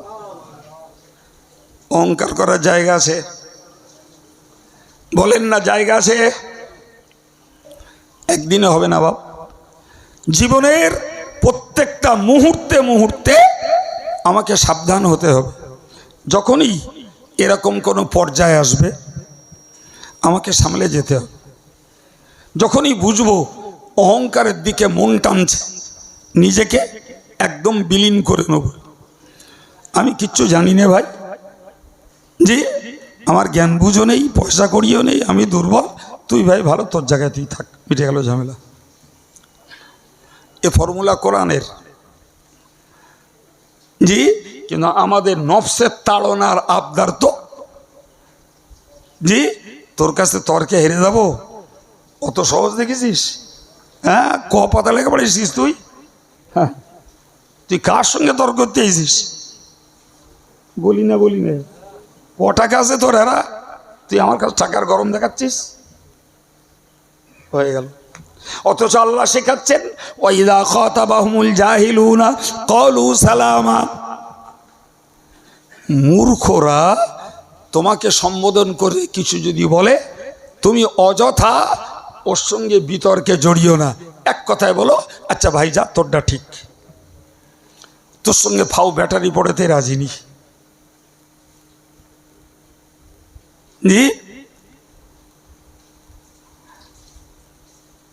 কি বলবো? দুটো কথা বলেছি, অন্তরের রোগ যদি সারাতে হয় আমাকে হিংসা মুক্ত জীবন তৈরি করতে হবে, অহংকার মুক্ত জীবন তৈরি করতে হবে। আমরা একটা জিনিস বুঝি না ভাই, এই আমাদের জীবন ধারণের, আগের কথা ফের একটা বলে ফেলছি, আমাদের এই জীবন ধারণের যে মান, ধরুন কেউ শিক্ষিত, কেউ মূর্খ, কেউ গরিব, কেউ টাকাওয়ালা, কেউ নিজের খেতে খাটে, কেউ পরের খেতে খাটে, আছে না বাবা, বিভিন্ন ধরনের মানুষ। আমার আল্লাহ একটা সুন্দর কথা বলেছেন, বান্দা এই যে এই ওঠন পড়ন, জ্ঞানী মূর্খ, ধনী গরিব, রুগ্ন সুস্থ, যে যে ধরনের ব্যবস্থা তোমরা দেখছো, নাহনু কসমনা বাইনাহুম মাঈশাতাহুম ফিল হায়াতিদ দুনিয়া, আমি আল্লাহ তোমাদের এই জীবন ধারণের ব্যবস্থাটাকে ভাগ করেছি। সুবহানাল্লাহ হবে বাবা, একটু মহব্বত করে বলেন, ভাগ করেছেন কেডা? জোরে বলেন। তাহলে এই জীবন ধারণের ব্যবস্থাপনা ভাগ আল্লাহর। আমার আল্লাহ বললেন, ওরাফানা বাগদাহুম ফাওকা বাগদ, আর এই ভাগ করার ক্ষেত্রে আমি আল্লাহ কাউকে বেশি দিয়েছি, কাউকে কম দিয়েছি। এবার বলেন বা ভাগ কার? তাহলে আমরা যদি হিংসা করি এ দায় কার উপরে চাপবে?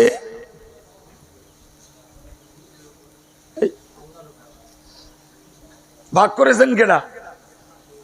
আর আমার চোখ টাটাচ্ছে, ওর জলকার 100 বিঘে, আমার 10 বিঘে। ওর বাড়িটা হেভি, আমার বাড়িটা তার তুলনায় দুর্বল। জি, তাহলে ভাগ কার? আল্লাহ। তো এই কাউকে যদি উন্নতি দেখে আমি যদি হিংসা করি, তাহলে হিংসাটা আল্লাহর ভাগের ওপরে করা হচ্ছে না, না কার ওপরে? এটা এই সূক্ষ্মতাটা বুঝতে হবে। আমি সামনে থেকে হিংসা করছি ভাইয়ের, কিন্তু ভিতর থেকে তো হিংসাটা যে বর্তাচ্ছে আল্লাহর ভাগের উপর। ভাগটা দিয়েছে কে? তাহলে আমার ভাই একটা ভালো কথা বলেছে, সেটা হলো এটাই যে সত্যি যদি ওই বিশ্বাস আমার থাকে, তাহলে এক কথাই বলতে হবে, আল্লাহ যা দেশে আমি ওতে খুশি। যদি ওইটা বলতে পারি, তাহলে কারোর কিছু উন্নতি দেখলে আর কষ্ট হয় না। আমাদের অবস্থা কি? আমাদের অবস্থাটা তো অন্য। গরিবের ছেলেরা লেখাপড়া শিখছে, বড় লোকের ছেলেরা ঠিক মতন করে না, তার জমিদারি চালিয়ে আছে। জি, তা একজন এসে বললে, শোন, ওই অমুকের ছেলেরা না খুব ভালো পড়াশোনা করতে, তো ওতে পড়াশোনা করলে কি হয়, ও পাশ করতে পারবে না। তা পরীক্ষা দিলে ভালো নাম্বার নিয়ে পাশ করলো, তো বলতেছে, এই তুই বলতে পাশ করতে পারবে না, সে হায়ার নাম্বার নিয়ে পাশ করেছে, তো বলতে পাশ করলে কি হয়, ও চাকরি পাবে না। এখন আল্লাহর হুকুম, আল্লাহর ইচ্ছা, একটা চাকরিও পেয়ে গেল। তো চেহারা তুই বললি চাকরি পাবে না, অথচ সে তো ভালো পোস্টে চাকরি পেয়েছে, তো চাকরি পালি কি হয়, ও বেতন পাবে না। কিছুদিন পরে বেতন পেল, তা বলতেছে, সে তো বেতন পেয়েছে, এখন তার সংসার খুব সচ্ছল, তো বেতন পালি কি হয়, ওর সংসারে শান্তি নিকো।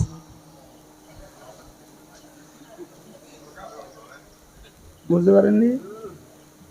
ছোটবেলায় যখন মক্তবে পড়ি, ওই 6-7 বছর বয়স, তা আমার এখনো মনে আছে, আমার একটা হুজুর ইন্তেকাল করেছে, আল্লাহ তাকে জান্নাত নসিব করুন। তো একদিন পড়াতে পড়াতে এরম এই হিংসা না করার একটা অস করল, সেই হঠাৎ মনে উঠল।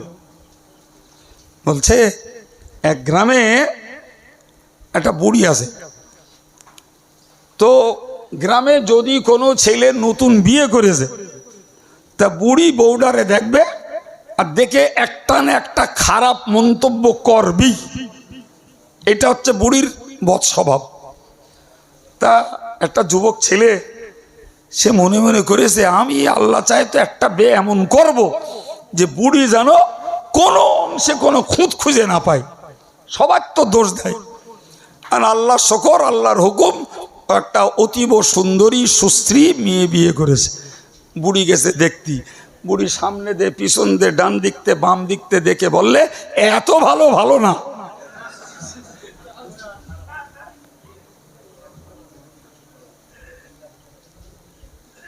ইবলিস যার কুরে খেয়েছে, ও হিংসা থেকে কখনো। সম্মানিত ভাইরা আমার, 3 নম্বরের কথা বলছি, মনে রাখুন, অন্তরের মস্ত বড় লোভ হলো দুনিয়ার প্রতি অতিরিক্ত লোভ। দুনিয়ার প্রতি অতিরিক্ত লোভ। মানুষের বেঁচে থাকার লোভটা দোষণীয় নয়। আমার পেটে প্রচুর ক্ষুধা, আপনি আমার সামনে খুব রিচ ফুড খাচ্ছেন, অনেক খাচ্ছেন, 20 রকমের আইটেম, আমার লোভ লাগছে, তুই খাবা বাবা, 20 রকম খাচ্ছিস, খা, আমার 1 রকম দে, আমার ক্ষুধাটা নিবারণ হোক। এ লোভ দোষের না। শীতে আমি কনকন করে কাঁপছি, আর একজন গেঞ্জি, জামা, সোয়েটার, উইনচিটার, তার উপরে আলোয়ান, ওর শীত ওভার করছে গরমে, আমি শীতে কাঁপছি, আমার গায়ে কিচ্ছু নেই। তো আমার মন চাচ্ছে বাবা তোর অনেক কিছুই আছে, তোর এই চাদরটা যদি আমার একটু গায়ে জড়িয়ে দিতিস তাহলে আমার এত কষ্ট হতো না। এই লোভটা দোষের না, এটা আমার বেঁচে থাকার লোভ। এই লোভটা কারোর জন্য দোষ নয়, দোষ হলো অতিরিক্ত লোভ। আজকের বিশ্বাস করুন ভাই, গোটা সমাজ ব্যবস্থা সর্বধর্মের মাঝে এদের সব থেকে বেশি ধ্বংস করছে এই লোভ। এই লোভ, সম্মানের লোভ, নেতৃত্বের লোভ, ক্ষমতার লোভ, জি, এবং টাকার লোভ। আজকে অবাক কাণ্ড, অবাক কাণ্ড। এই লোভে লোভে মানুষ মার্ডার হচ্ছে। এই লোভের কারণে আজকের মানুষ সুদে মত্ত, জোয়ায় মত্ত, ফাঁকিবাজিতে মত্ত, চিটফান্ডে ব্যস্ত, জি, অনলাইনে লটারি কাটায় ব্যস্ত, শুধু লোভে, শুধু লোভ। এমনকি আমার মেয়েরা, আমাদের মেয়েরা, এরাও আজকে লোভের পর্যায়ে পড়ে সমিতি করে গ্রুপ লোন নিচ্ছে। এরা জওহর যোজনা করছে, ইন্দিরা যোজনা করছে, জি, অথচ মোটা ভাত মোটা কাপড়ে আল্লাহর শকর এখন সবার চলছে।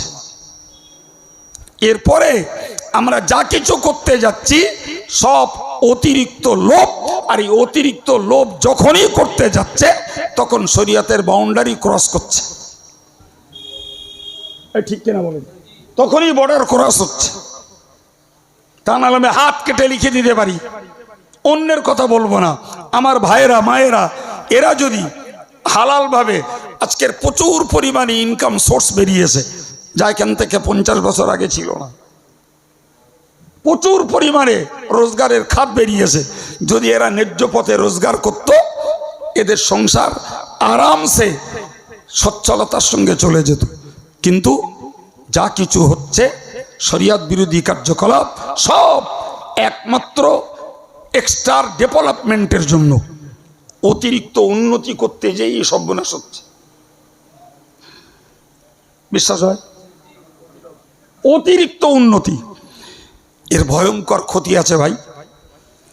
এই অন্তরে যতদিন পর্যন্ত দুনিয়ার অতিরিক্ত লোভ অন্তর থেকে না সারাতে পারবো, ততদিন পর্যন্ত আমরা নিরোগ অন্তরের মানুষ হতে পারবো না ভাই। ও অন্তরে রোগ রয়েই যাবে। জি, একটা ঐতিহাসিক তথ্য একেবারেই সংক্ষিপ্ত শোনাচ্ছি।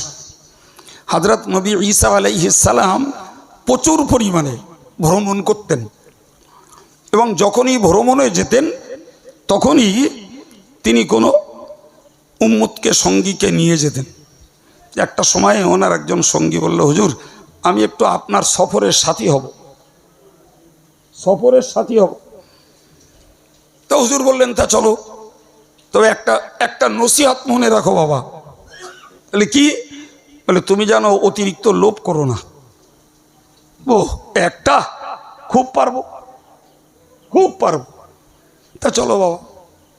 অনেক দূর গেছে, গিয়ে এক জায়গায় বসে নবী ঈসা তার ঝুলি থেকে 3টে রুটি বার করেছে। বার করে একটা নিজে খেয়েছে আর একটা সাগরেদকে দিয়েছে। লোক তো দুজন, 3টে রুটি। তো বললো, বাবা এটা তোমার ঝুলিতে রেখে দাও। ফের আবার খানিক দূর যাওয়ার পরে খিদে পেয়েছে, খিদে পেয়েছে। বলে, বাবা সেই রুটিটা বার করে দিন, ওইটা ভাগ করে দুজন খাই। তো ফর্স ঝোলা দেখে বললো, হুজুর সে রুটি তো নেই। বলছে কি হয়েছে? তো তা তো জানি রে, রেখিলাম, দেখতে পাচ্ছি না তো। হচ্ছে তাই, তা কি করা যাবে? তা চলো। খানিক দূর গেছে, খানিক দূর যে একটা হরিণ, নবী ঈসা আলাইহিস সালামের নির্দেশ মতো, আল্লাহর হুকুম, এই হরিণটার আল্লাহর কাছে দোয়া করেছেন, হরিণটা একদম জবাই করা গোশত সামনে এসছে। খেয়ে হাড়াড্ডিগুলো রেখে দিয়ে নবী ঈসা বললেন, যা বাবা তুই যেমন জীবন্ত ছিলি এরকম জীবন্ত হয়ে চলে যা। দিব্যু খাওয়া হাড় একটা আস্ত হরিণ হয়ে সামনে থেকে চলে গেল।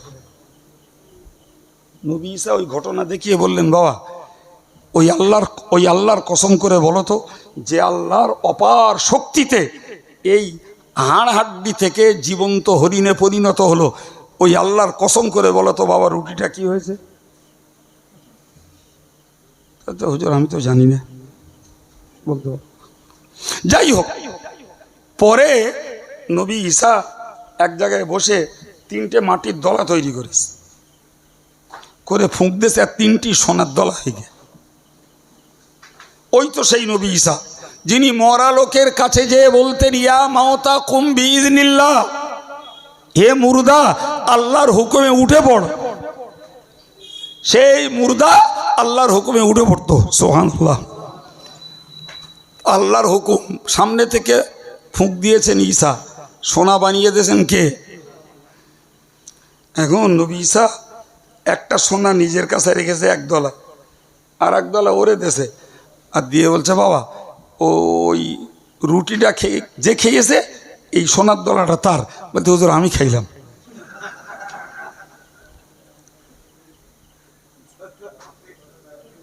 তাহলে দুজন মিলে 2টো খেয়েছো প্রথম, তাহলে একটা বেশি খেয়েছো, ওটা লোভ, অতিরিক্ত। আবার খেয়ে দিয়ে বললে খাইনি, মিথ্যা কথা হলো।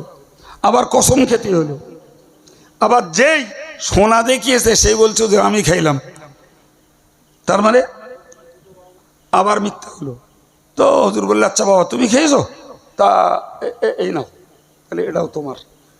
এবার যাচ্ছে, ও দেখতেছে আমার কাছে 2টো সোনার দলা, আর হুজুর তো ফুঁদিলেই সোনা হবে।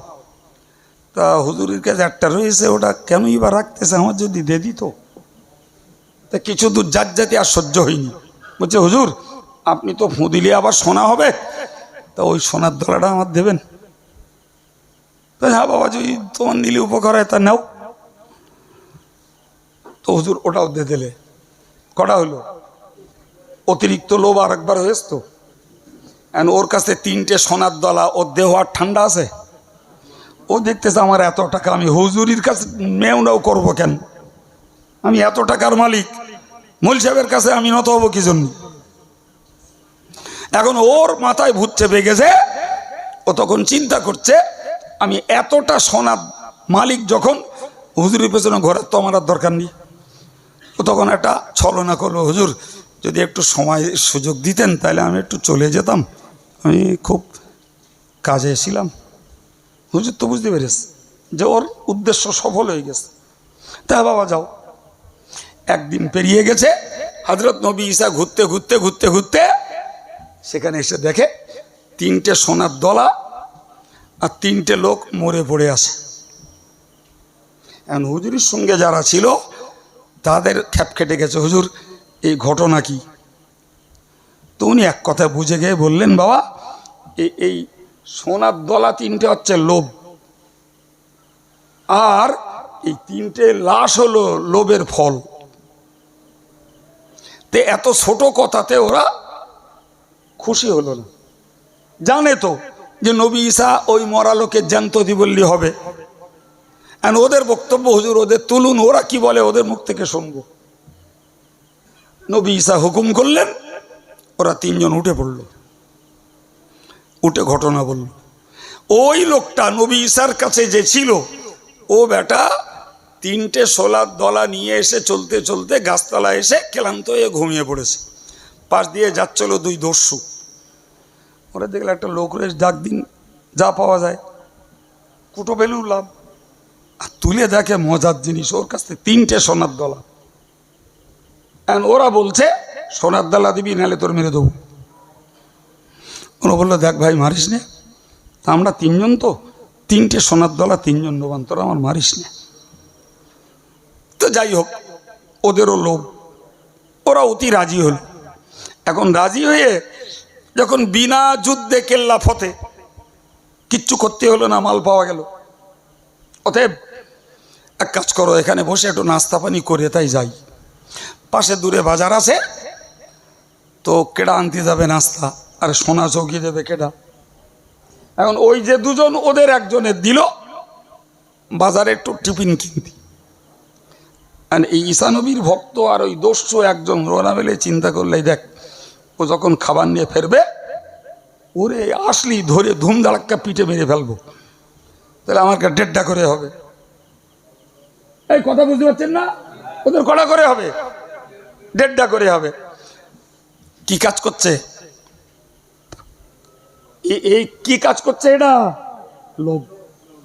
আর ও বেটা খাবার কিনতে যেয়ে ও ঠিক করলো ও ওখান থেকে খেয়ে দিয়ে এনেছে, নে এই খাবারে বিষ মিশিয়ে দিস, বিষ মিশিয়ে দিয়েছে। এই খাবারটা ওর গা দুটোর খাওয়াবো, খালি আমার 3টে হবে। এ বলো দস্যুকে একজন বলো, ওর দলের লোকটারও আর দিতে রাজি না। যথারীতি ওর কল্পনা মতো ও বিষ মিশিয়ে নিয়ে গেছে।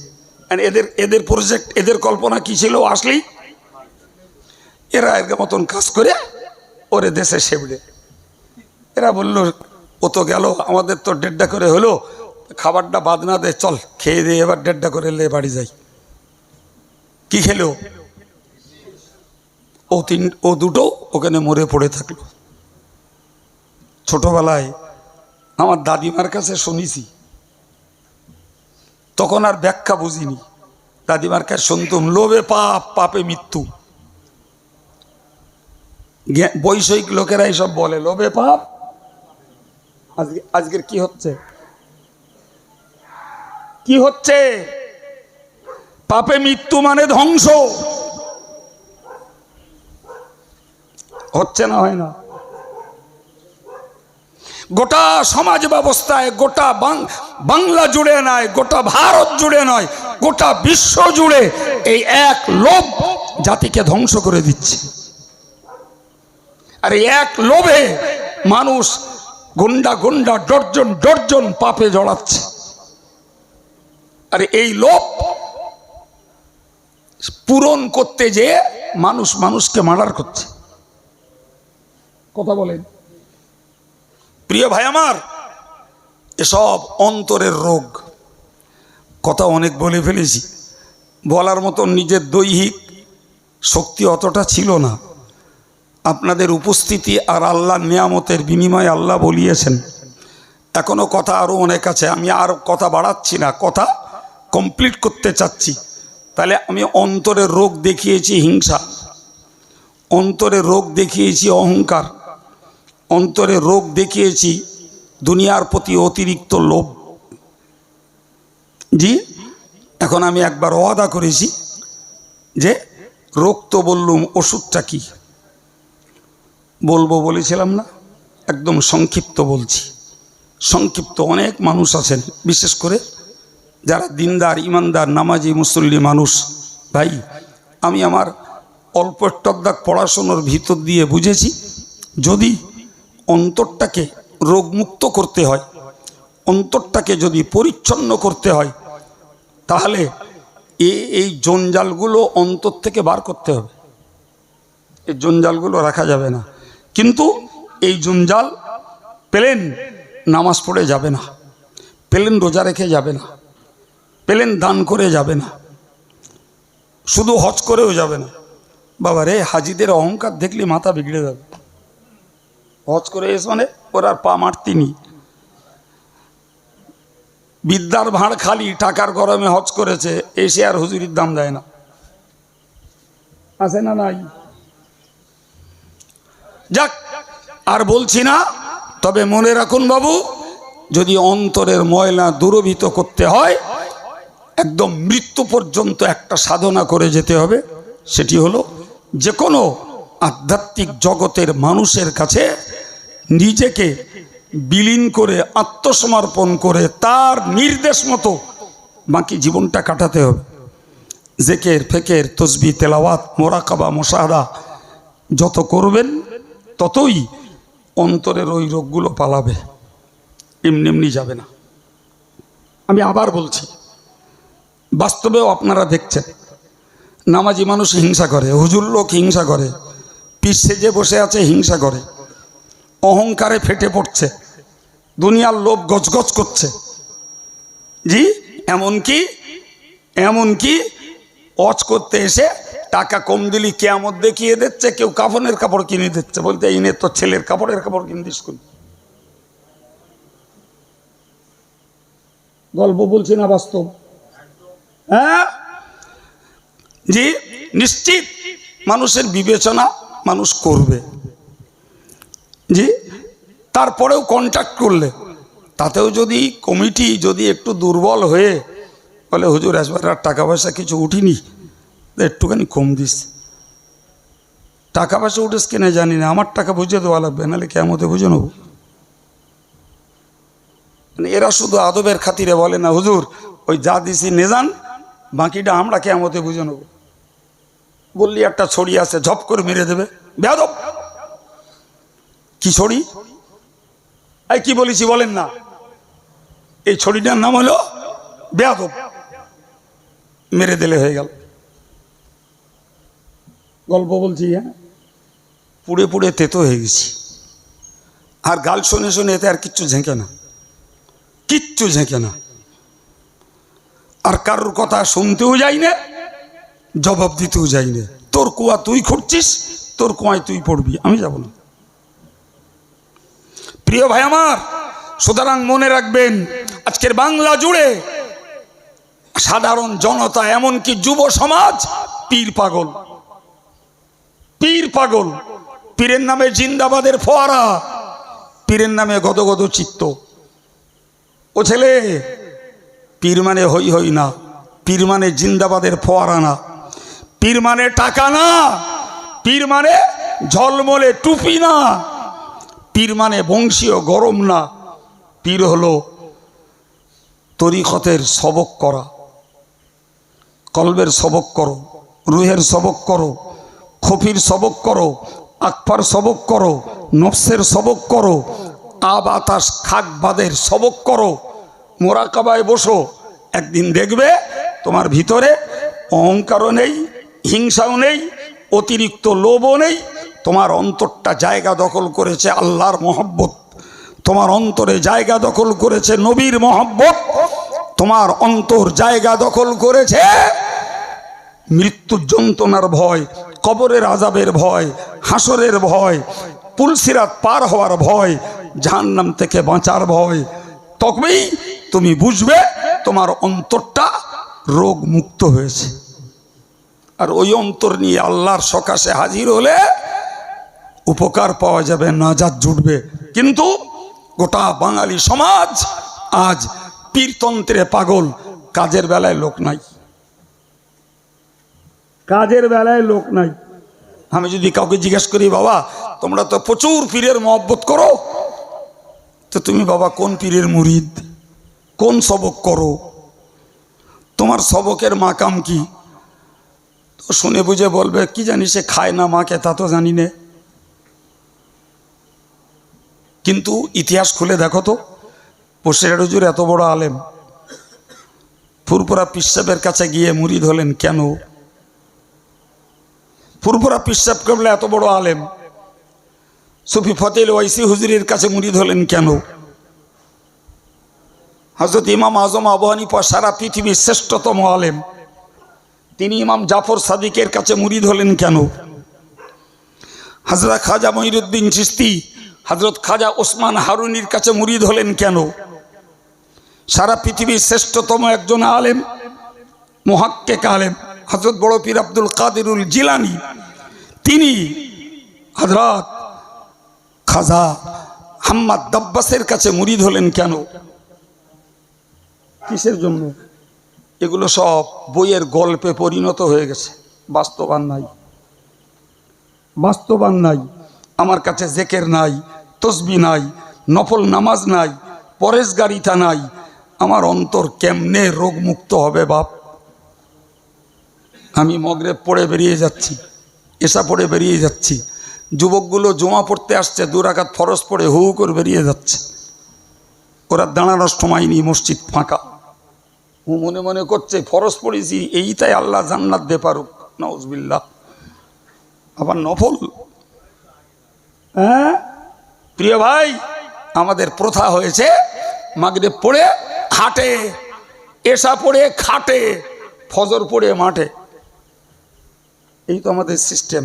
বসে হুজুর লিখেছেন মাগরিব পড়ে ফজর পড়ে কমপক্ষে 1 ঘন্টা জিকির করো, যদি না হয় অন্তত আধ ঘন্টা, তার কমে নয়। এসা পড়ো, দরুদ পড়ো বসে বসে, তওবা পড়ো। জি, আমাদের সিস্টেম কি? আমাদের সিস্টেম ওই যা বলেছি তাই না? ভুল বলেছি মনে হচ্ছে, ভুল বলেছি। মগরিব পড়ে চার দোকান, এসা পড়ে খাওয়া শোয়া, ফজর পড়ি হয় জল করে নাই ভাঁটায়, নাই চাষি ভাইরা চাষে। এইভাবেই আমাদের ধর্মজীবন চলছে বাপ। জি, করজোড়ে নিবেদন রেখে বলছি, রজব আলী সাহেবের কথাটা সূত্র ধরে এক টানা এই কথাগুলো আপনাদের কাছে অবিশ্রান্তভাবে শোনাতে চেষ্টা করেছি। একটা মন তৈরি করুন। যদি মনে হয় যে এই লোকটা একজন বুজুর্গ মানুষ, আধ্যাত্মিকতার মানুষ, অন্তর বিজয়ী জিতেন্দ্রীয় মানুষ, মুরিদ হন, তার নির্দেশ মতো বাকি জীবনটা চালান। যদি মনে করেন না ওরকম কোনো লোক খুঁজে পাচ্ছি রে, আল্লাহর কোরআন আছে, আল্লাহর কোরআন বলছে তুমি সকাল সন্ধ্যায় জিকির করো, তসবিহ পড়ো। জি, আল্লাহর কোরআন বলছে তুমি তওবা পড়ো, আল্লাহর কোরআন বলছে তুমি পরেশগারিতা করো। তো হুজুরির কথা, পীরির কথা তোমার মানবে না কি? খুঁজে পাচ্ছ না? থাক বাবা, কোরআনের কথাটা মেনে কাজটা করো না বাবা। পার্থক্য এইটাই। নিজে নিজে ওষুধ খাওয়া আর ডাক্তার দেখিয়ে ওষুধ খাওয়া, নিজে নিজে কিছু আমল করা আর একজন আধ্যাত্মিক জগতের মানুষের সান্নিধ্য জুড়ে দিয়ে তার ডিরেকশন মতো নিজের জীবনটা তৈরি করা। কথা বোঝাতে পেরেছি বাপ কিছু? হ্যাঁ, তো অন্তত একেবারে ন্যূনতমটাও যদি শুরু করি, আমার যুবকগুলোর কাছে এ কথা খুব একটা হয়তো ধোপে টেকবে না। জি, ওরা মনে মনে করে ও জেকে রাজগার করবে বুড়ো লোকে, বুঝি আমারই গা। কিন্তু আল্লাহ বলো, ও বলিনি বলো, আল্লাহ বলেছে ইমানদাররা। তো ইমানদারের বয়স শুরু হয় 15 বছর বয়স থেকে। সুতরাং যুবকরা বাদ যাবে? যাবে বাবা? জি, তারপরেও বাস্তবের দিকে লক্ষ্য করে বললাম, হয়তো যুবকদের কাছে আমার ওয়াজ গ্রহণযোগ্য না হতে পারে, কিন্তু দিনদার নামাজি মুসল্লি ভাইরা আর পর্দার সম্মানিতা মায়েরা যদি মনে হয় আব্দুল কাইয়ুমের কথা শুনবার পরে অন্তরটাকে যদি নির্মল করতে হয়, স্বচ্ছ করতে হয়, পবিত্র করতে হয়, জি, রোগমুক্ত করতে হয়, শুধু এই বাহ্যিক প্রচলিত ধর্ম আচরণে হবে না বাপ, সঙ্গে এটা জুড়তে হবে, এগুলোও বজায় রাখতে হবে। আর ওই জিকির ফিকির, তসবিহ, তেলাওয়াত এবং মোরাকাবা করা, ধ্যান করা, পরেশগারিতা করা, এগুলোকে আমাদের জীবনে কার্যকর করার চেষ্টা করলে আল্লাহ চাইলে আমরা আখেরাতে একটা নিরোগ অন্তর নিয়ে আল্লাহর সকাশে আসামির বেশে হাজির হতে পারবো। আর আল্লাহ ওদেরকেই কল্যাণ এবং উপকার দান করবেন। আল্লাহ আমাদের আলোচনাকে কাজে লাগাবার মতন তৌফিক দেন, বলুন আমিন। আমার জন্য দোয়া করেন, আমি নালায়েক অযোগ্য। যে আলোচনা আপনাদের কাছে করেছি, এই আলোচনার উপরে আল্লাহ আমাকে কায়েম রেখে দেন, বলুন আমিন। আসুন প্রিয় নবীর প্রতি সালাম। ইয়া নবী, চেয়ারে বসে খুব অস্বস্তি।